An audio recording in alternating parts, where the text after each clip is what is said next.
Hello everyone, welcome to another week of learning and assignments. I have three very important topics that I want to go over in this video announcement. Keep in mind that you are responsible for taking notes and remembering whatever I say in this video. So with that said, I'm going to go ahead and start. I have my notes here to make sure I don't forget what I want to say. So I'm going to be talking about a special opportunity with respect to retaking exam 1 or submitting it late. I'm also going to have a special reminder about discussion board scores and when you can ask me questions about that, as well as some iterations and warnings and a heads up about weeks 5 and 6. So make sure you listen to everything I have to say. So interestingly enough, I caught myself in a what I guess, yeah, it was kind of like an ethical or moral dilemma. I had to make a decision of moral significance as your teacher with respect to something that I did. And so, as you guys know, I had iterated in the week 4 announcement, in writing and in a video, that everyone had to complete exam 1 by Sunday, 2/28, 11:59 p.m. And I was, very tough and very serious about it.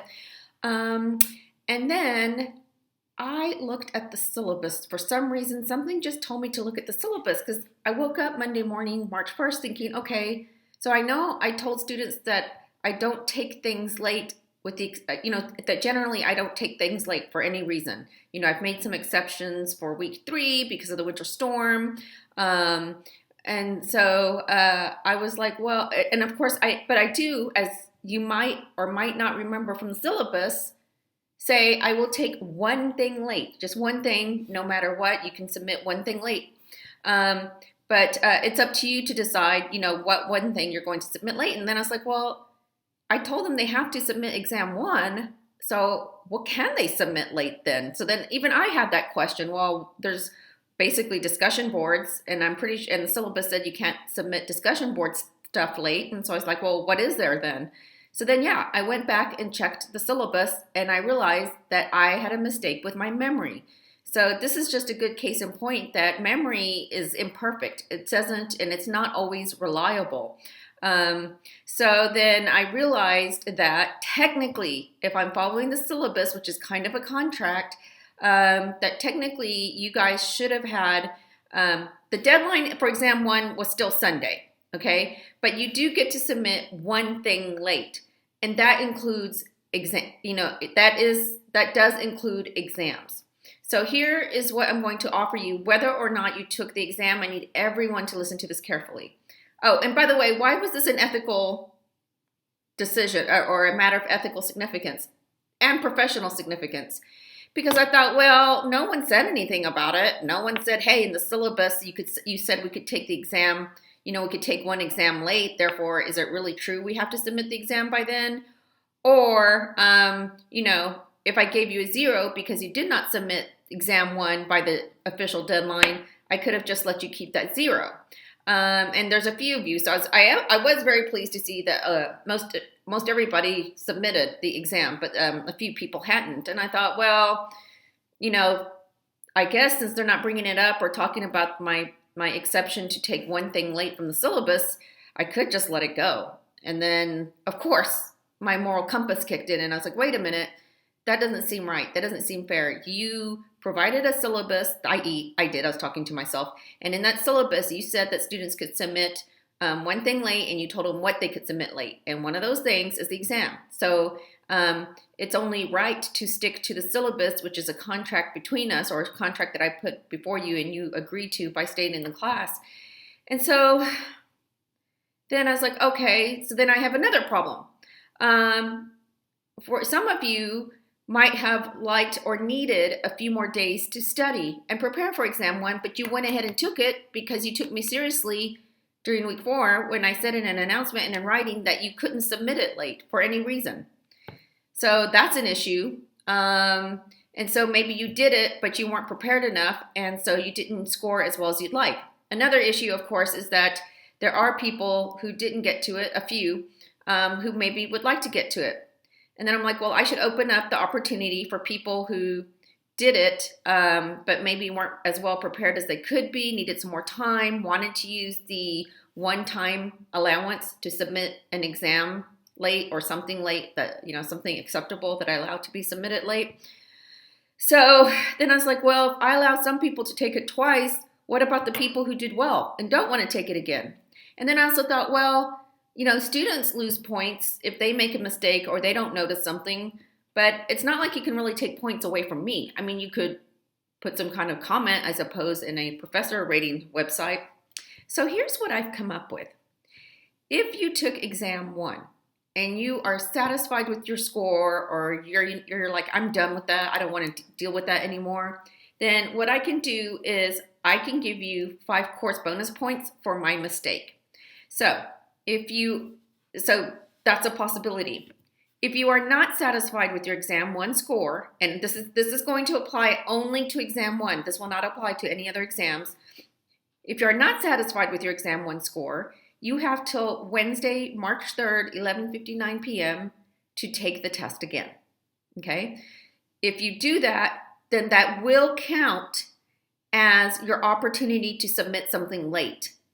So you really need to think about that carefully. If you took the exam, is it really worth using your one-time chance to submit something late? I know you did it on time, but the idea here is that some of you might have submitted it on time, you weren't prepared and needed more time.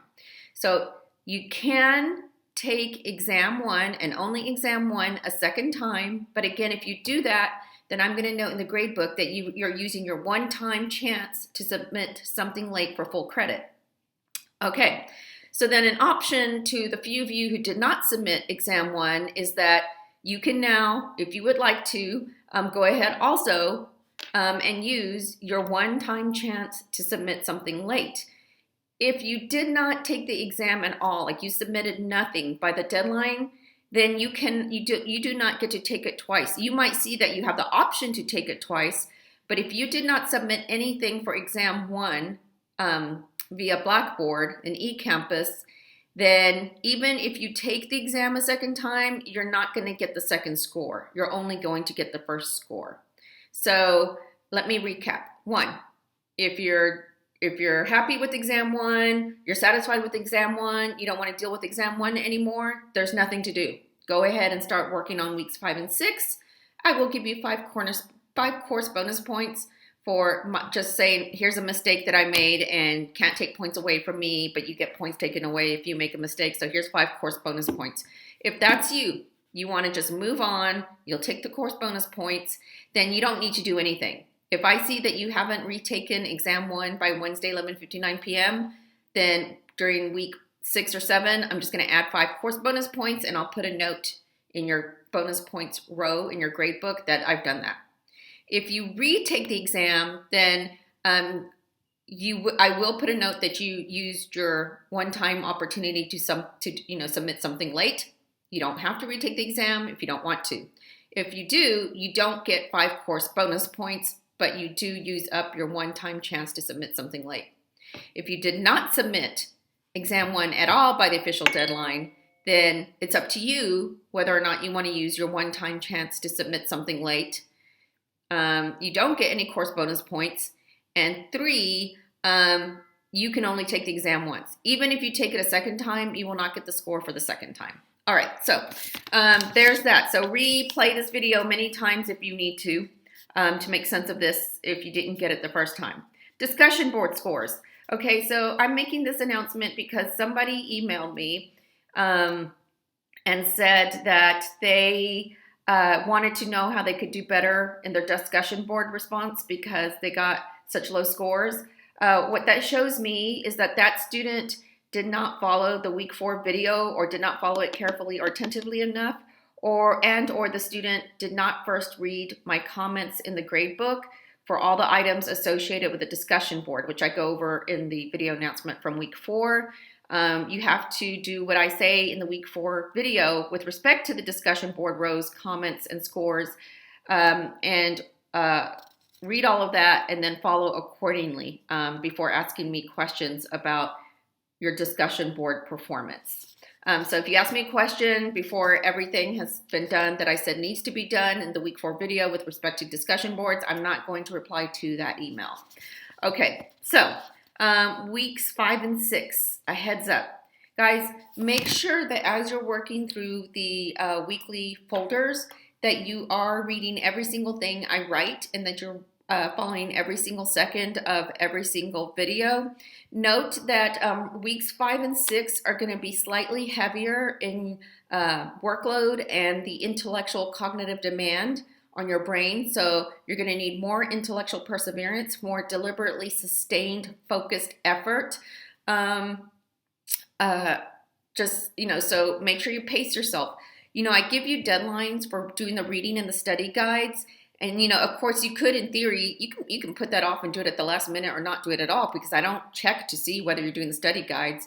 I check to see whether you understood some things and can be tested on them in the exam. But the thing is, you really should try to stick to the deadlines I give you. So if I say by Thursday, 3/4, 11:59 p.m., you should have read these 2 chapters and done the study guide, you should do that, because that helps to pace what you have to do within weeks 5 and 6 so that you're not feeling overwhelmed doing everything all at once. The new topic discussion for DP2, that's going to unfold really differently. Make sure that when you are in, I'm going to go ahead, and this is the last topic of my announcement. Make sure, oh, and by the way, if you are going to redo or retake or take for the first time the exam 1, you just go to the same link and it'll give you the option to retake it. And it should say like start new.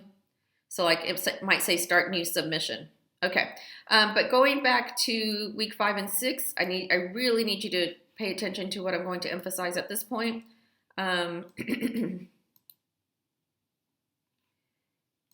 Make sure that you are reading through everything. That's especially true when you get to this point here. Very important information. Always look below every single and any kind of link you see in any portion or domain of this class to make sure you're not missing important information. Here, I don't have anything below the link. But here, make sure that when you're in step 3A, again, read every single thing. Here's a link to a video. You don't want to miss that. So it's really important to go slowly and carefully through the stuff. Here's a link to a video that goes with step 3A2 for the discussion board prompt. And here I give you information about a video that will be posted very soon. Guys, let me emphasize that the videos that I post are not optional. They're absolutely required. And especially, and as you will see with a new discussion board topic response, I have to see that you are mindful of what I said in those lecture videos. Those lecture videos don't simply regurgitate what you see in writing. So for example, right here it says click here for 10-minute lecture, and it has to do with this. This video is not merely regurgitating. We do read through this together, but I have some important lecture points that you have to keep in mind for DB2. So don't think that I'm just going to regurgitate or that I'm just going to read this. Same thing here. This has important lecture points and coaching. It's not merely regurgitating this. If anything, click on the video and then read this with me, because I'm going to make some important insights about what's going on here. There's going to be some lecture, but we're also going to add some information to here. So again, the videos in my class don't merely regurgitate stuff. They add insights. My video add insights, add expectations, missing requirements. My videos have warnings and things of that nature. All right, so I do hope you took notes. Whenever you email me or ask me a question from this point on, I'm going to ask you for your notes from the videos. So if you ask me a question, I'm going to say, where's your note from the 2:15 announcement? Meaning the answer is probably there. And if not, then I need you to send me a copy of your notes from that video announcement, and or even video lecture. Like, if you're confused about a video lecture or whatnot, you have to show me your notes. They have to be very detailed. So keep that in mind as well. That's all I have for you. Thank you.